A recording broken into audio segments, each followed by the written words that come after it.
從前我有個伴侶，夜夜總要換別人睡，但是之後又悶極流淚，我又怪誰？平常與我結伴去，在信和多麼像一對，我愛他，他愛的，我卻找不到證據。從前也有個密友，浪漫短信日夜沒遺漏，亦在手電被換掉時候和平地分手。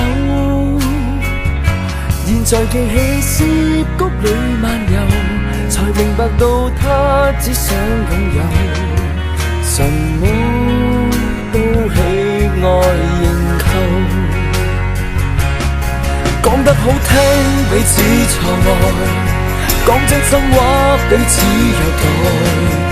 願我們能叫私欲撇開，忍耐有新歡搭台，放過了我苦戀錯愛。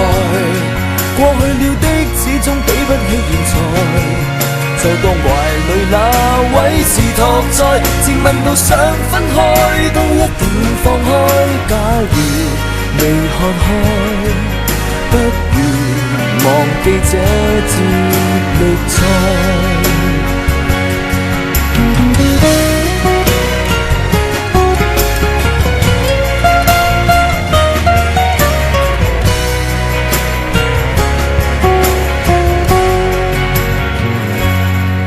回頭說我那密友，現在總有敘舊時候，但盡歡後若是未難受，為何仍分手？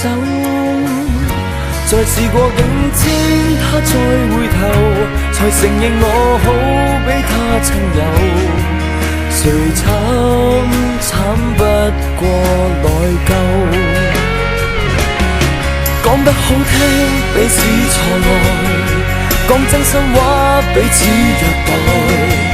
願我們能叫私欲撇開，忍耐有新歡搭台，放過了我苦戀錯愛。過去了的始終比不起現在，就當懷裡那位是託載，自問到想分開都一定放開。假如未看開，不如忘記這接力賽。實驗不慘，慘得過我，口口聲聲苦戀錯愛，根本不知道為何終止一段愛。